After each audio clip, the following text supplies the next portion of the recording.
আমরা যখন সন্ধ্যার পরপরই এশার নামাজের পরপরই আমরা দেখতে পাইলাম কারণ বাজার আম্বাসার মসজিদের সামনে 1.5 থেকে 200 জামাত শিবিরের কর্মী এবং তারা সংক্ষিপ্তভাবে করতেছে, সংবদ্ধভাবে পরিকল্পনা করতেছে। তার 10 মিনিট পরে মুসাফির গুলিবিদ্ধ ফোন পাইছি আমরা। জামাত শিবির সরাসরি পরিকল্পিতভাবে তাকে গুলি করে হত্যা করছে। যথেষ্ট প্রুফ আছে আমাদের কাছে জামাত শিবির যে গুলি করছে। গতকাল রাত 10টার দিকে মুসাফির বাসায় ফেরার পর মুসাফিরের এক কর্মী জামাত শিবিরকে বাধা দিছে যে আপনারা ভোটার আইডি চান কেন এবং মোবাইল নম্বর চান কেন, আপনারা চাইবেন ভোট। এটা বলার কারণে জামাত শিবিরের একটা টিমের সাথে মার্কেটিং হয়েছে। মার্কেটিং এর পরবর্তীতেই জামাত শিবিরের এই থানার আমির উনি আসছে, ওনার নাম ইঞ্জিনিয়ার নোমান, সম্ভবত ওই ভদ্রলোক আসছে। কিন্তু জামাত শিবিরের যে শাখাটা উত্তপ্ত গরম পার্টি, ওরা 3 থেকে 400 লোক জনাইসা আপনার পুরা কাজীপাড়া ঘেরাও দিছে এবং মুসাফিরের যেই ছেলে প্রতিবাদ করছে যে আপনারা ভোটার আইডি চান কেন, মোবাইল নম্বর চান কেন, আপনারা ভোট চান, ওই ছেলে মুসাফিরের ব্যানার দেখছে। আমরা যখন সন্ধ্যার পরপরই এশার নামাজের পরপরই আমরা দেখতে পাইলাম কারণ বাজার আম্বাসার মসজিদের সামনে 1.5 থেকে 200 জামাত শিবিরের কর্মী এবং তারা সংক্ষিপ্তভাবে করতেছে, সংবদ্ধভাবে পরিকল্পনা করতেছে।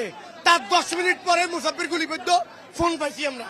আর ব্যাংক শ্রমিক ইউনিয়ন, কারণ বাজার ব্যাংক শ্রমিক ইউনিয়নের সাধারণ সম্পাদক মাসুদ দুইটা গুলি গেছে। সুপারস্টার হোটেলের সামনে ওই গলিতে কে বা কারা তাকে গুলি করছে, এই খবর পেয়ে আমি এখানে আসছি। এখানে এসে তার এই দেখতে পেলাম এই অবস্থা। এটা ডাক্তারের সাথে আলাপ করার মনে ভালো হবে। এখন লাশে উঠানো মেডিকেল দিতে হবে। ওর এই যে পেটে 2টা গুলি লাগছে, পেটে ভিতরে ইন্টারনাল ব্লিডিং এ, ডাক্তারের কথা অনুযায়ী ইন্টারনাল ব্লিডিং এ মারা গেছে। ডাক্তাররা চেষ্টা করছে প্রায় 50 মিনিটের মতো, ডাক্তারদের ভাষ্য অনুযায়ী। ঠিক আছে, আর টোটাল ঘটনা ওই জায়গায় আছে।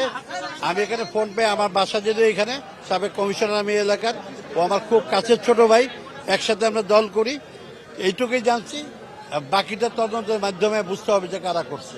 আসলে তাকে গুলি করা হয়েছে, আমরা পরে সংবাদ শুনছি আর কি, শুনে দেখলাম যে তাকে গুলি করা হয়েছে। তারপর দৌড়াদৌড়ি করে নিয়ে আসা হলো তারপরে তো হসপিটালে এসে দেখছি যে ভ্যানে করে নিয়ে আসতেছে, গুলি অবস্থায় পেটে গুলি করছে আর কি, এই অবস্থায় নিয়ে আসছে। তারপর তো অনেক লোকজন, আর কোনো হয় নাই, হসপিটালে নিয়ে আসছে। এখন তার শরীরের অবস্থা অনেকটাই খারাপ।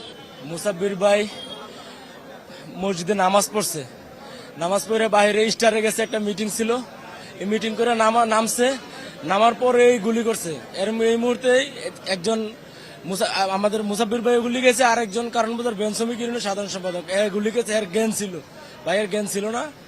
পরে ওই ভাই ফোন দিছে আমার মিলন ভাইয়ের কাছে যে আমরা তো গুলি করে ফালাই গেছে। পরে আইসা ব্যানে তুইলা এই পর্যন্ত আসার পরে জ্যাম, পরে কান্দে করে নিয়ে পরে ভিতরে ঢুকেছে। পেটে গুলি লাগছে, হ্যাঁ ওই ভাইয়েরও পেটে লাগছে। ভাইয়ের মনে সাইড দিয়ে চলে গেছে, ভাইয়েরটা খেয়াল করতে পারি নাই, কিন্তু ভাইয়ের রক্ত ভরা আছে না। গতকালকে জামাতের যে তেজগাঁ থানার আমির, তার সাথে আবার আমাদের একটু মার্কেটিং হয়েছিল। হ্যাঁ, মার্কেটিং হয়েছিল, ভাইয়ের সাথে এক কথা বলতে চাইছিল, কিন্তু আমরা বলছি না, আমরা আছি, আমরা মিছিল করে দিই। মূলত হেরা ভোট চাইবো 20 তারিখের পরে জানুয়ারি।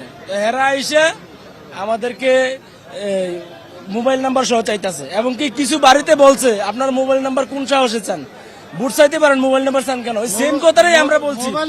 আমরা জানি ওরা মব সৃষ্টি করবে এবং কি ওরা ক্রিমিনাল নাম্বার 1। আমাদের দলে মুসাফির ভাইয়ের কোন শত্রু নেই ভাই। আমাদেরকে নিয়ে যে মিছিল ঢুকার পরে আমরা দেখতাম যে সমাবেশটা পরিপূর্ণ হয়েছে দুর্দিনে। ঠিক ভাই, আপনারা পার্টি বুঝে সামনেও যে করে জিজ্ঞাসা করেন, সে স্বেচ্ছাসেবক দলের 2বারের ঢাকা মহানগর উত্তরের সাধারণ সম্পাদক ছিল। এর বাইরে থাকতে দেয় নাই এই ফেসিস্ট আমলিক, এবং কি যে স্বরাষ্ট্রমন্ত্রী ছিল কামাল, সে তো হেরে 2 চোখেই দেখতে পারতো না। হের কমিটি পাইছে, পুরো কমিটিতে হেরে চালের ভিতরে পুরো রাখছে।